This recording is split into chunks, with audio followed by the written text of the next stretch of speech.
Hello Internet, Taliesin here, and today we're looking at melee DPS in Legion patch 7.1.5. Because going into Nighthold, there have been some big changes to class balance. Buffs, nerfs, and the usual ups and downs on the damage charts. Except if you're a Shadow Priest, obviously, because Shadow is still further in front than Carrot Top in the terrifying Face Olympics. But we're not here to talk about Shadow, because seriously, who wants to stand that far away from a boss anyway? No. Melee is all about big weapons, big armor, and big fat numbers to the face. So let's take a gander at whose numbers are looking healthier than ever and who could really do with a bit of fattening up. Join us as we rate where your melee DPS spec is at in World of Warcraft Legion patch 7.1.5, okay? Go. What's that sound, I hear you ask? Well, that's the sound of Retribution Paladins up and down the land smiling smugly to themselves, because they are among the winners in this round of balance changes. And it's about time Paladins got some love, isn't it? Because it's been really tough for them so far in Legion. First they had to get given the motherfucking Ashbringer, and who would ever want that? And then they get the best Order Hall, and on top of all that, they have to deal with having really strong tank and healer specs that they can change to whenever they like. So it's tough, you know, it's really hard for them. Retribution have had a nice flat 12% buff on pretty much all of their abilities, but much more important than that, Blizzard has gone and totally deleted Blessing of Might, and that sound that you can hear is the sound of Paladins everywhere cheering, because Blessing of Might was an ability more stupid and pointless than the basketball hoop in Stephen Hawking's front yard. Honestly, he never uses that fucking basketball hoop because he spends all his time on the halfpipe in his living room. So no longer will you do a big chunk of your damage by basically leeching off someone else's damage, and your other two blessings have had a 50% buff to make up for it, which is a bit like a dentist removing a rotten tooth from your mouth and then giving you money to apologise for your missing tooth. And another big win for Ret is that Seal of Light is gone, because that was a bit rubbish too. And instead, you've got Judgment of Light, which is the same ability as the prop pally and is actually quite good. So all in all, a successful day at the office for Retribution Paladins, motherfuckers. Okay, so we've managed to get some actual real-life camera footage from the Warcraft developers office in the very moments that they launched patch 7.1.5. Oh, well that's 7.1.5 finished. All I need to do is press this big button and it's going to go out into the world. I haven't forgotten anyone, have I? Like, I haven't missed a class out, have I? No, I don't think so. Right, 7.1.5, off you go! They're going to love that on the forums.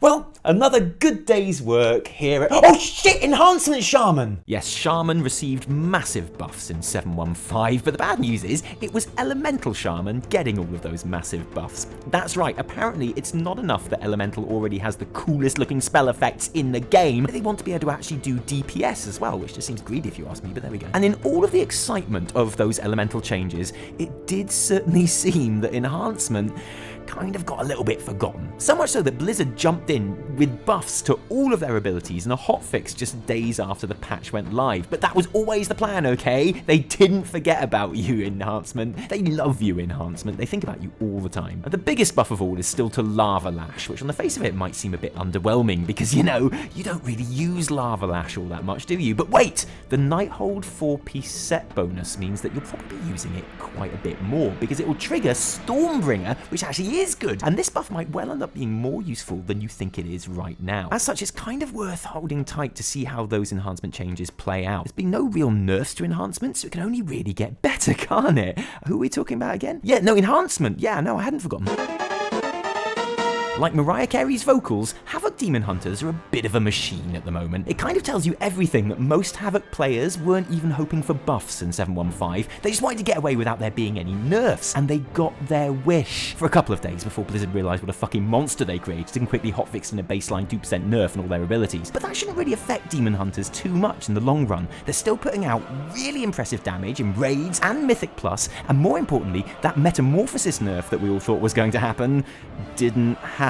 So it's all good news for Havoc. Okay, so we're never going back to the glory days of Momentum and Bloodlet, but having Fellblade move to the first tier of talents is a massive buff just in itself, and it really helps with single target damage. Generally, the changes made still amount to an improvement on a class that, let's be honest, was pretty strong to begin with, so it seems silly to complain too much, doesn't it? Oh, and you might just want to switch to Mastery gear if you haven't already, just saying.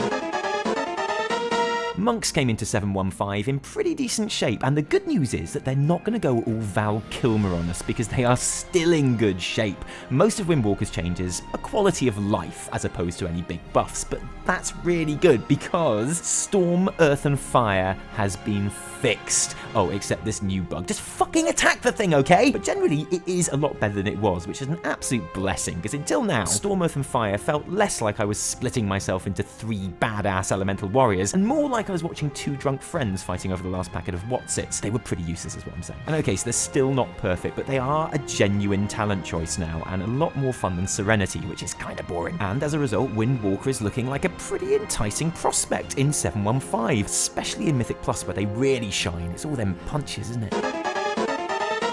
Something strange has been happening to Warriors and Legion. The strength of arms has meant that a lot of players switched to that spec early on, which is just a bit odd. In my traditional head, the rules are easy. Fury for PvE, arms for PvP. It's simple, but so many people gave up on their, and let's be honest here, much more fun Fury Warriors to chase the numbers with arms. And like Katie Hopkins showing even a shred of basic human compassion, it just seemed wrong. Well, 715 seems to be at least starting to restore the natural order. Nearly all of the changes worth mentioning for arms warriors are PvP related, with new honor talents like Duel giving them a lot more options and utility against other players. This isn't really a PvP video, so all we can really talk about for arms is the 25% buff for Ravager, which is nice, isn't it? I mean, you're still not going to take it, but fuck it, why not, eh? And likewise, Fury Warriors have seen some welcome changes for them in PvE. In my opinion, it's easily the most entertaining playstyle of the 2 warrior specs, and now it can do some proper damage too. The new synergy between Reckless Abandon, Frothing Berserker, and Battle Cry is legit, and means you can finally wave goodbye to the previously mandatory Blade Storm Dragon Roar choice. And War Machine and Wrecking Ball have both been buffed as well, so if you want to go full AoE in Mythic Plus,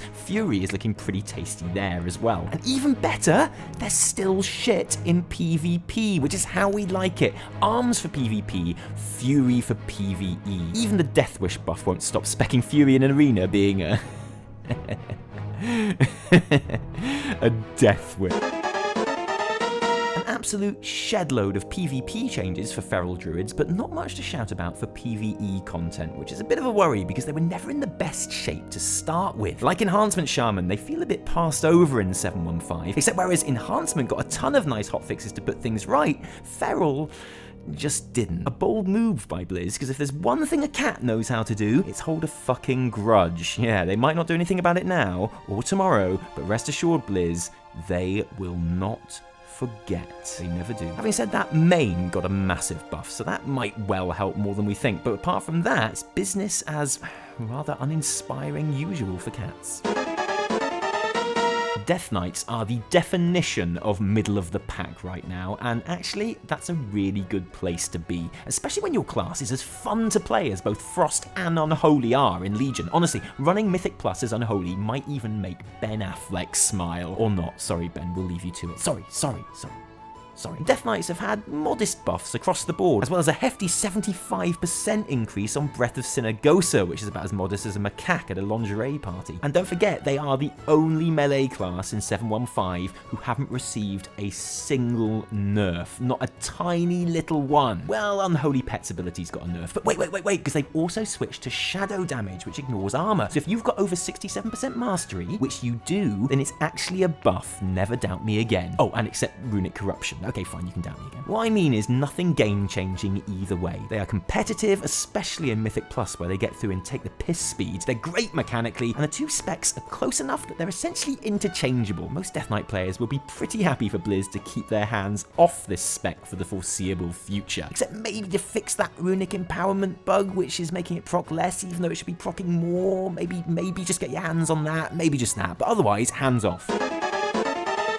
Survival Hunter is currently the least played spec in the game by quite some way. It's essentially the wild star of melee DPS. So Blizzard was going to have to throw something pretty special their way to make the whole thing seem a bit more exciting in 715. Come on, Blizz, what have you got?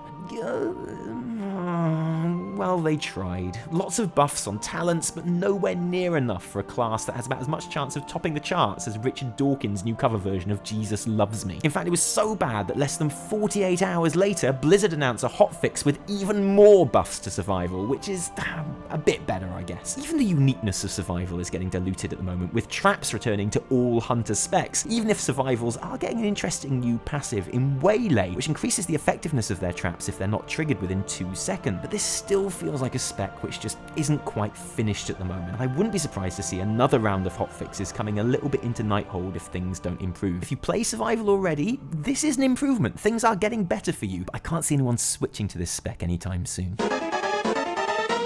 Now, nearly every rogue player that I speak to at the moment seems incredibly unhappy with their class and will gladly tell you that they need some serious buffs, like right now, but that's just another example of how you should never trust a rogue. They live in the sewer, for fuck's sake, and the only person that you should ever listen to that lives in a sewer is Master Splinter, okay? That guy is legit, because the stats show that rogues are going great guns at the moment and will continue to be an awesome force in 7.1.5. Outlaw got a bit of a strange nerf, decreasing Blade Flurry's cleave damage by 5%, which seems odd because they are supposed to be the AoE rogue after all, but they're still going to be a good choice in Mythic Plus. Subtlety is still going to be by far the least popular of the rogue specs, despite really quite impressive numbers if you have the legendary boots. And Gormore's bite, doubling its bite, isn't going to hurt that at all. But happiest of all, perhaps out of anyone in 7.1.5, should be assassination players. They are already one of the proper big boys in single target DPS at the moment, and with agonizing poison's proc chance going up by 10%, their target switching and ramp up times just got a whole lot tastier too. Oh, and did I mention that all rogues now get Shroud of Concealment for handy Mythic Plus mob skipping? Well, they do. So basically, if you hear a rogue moaning about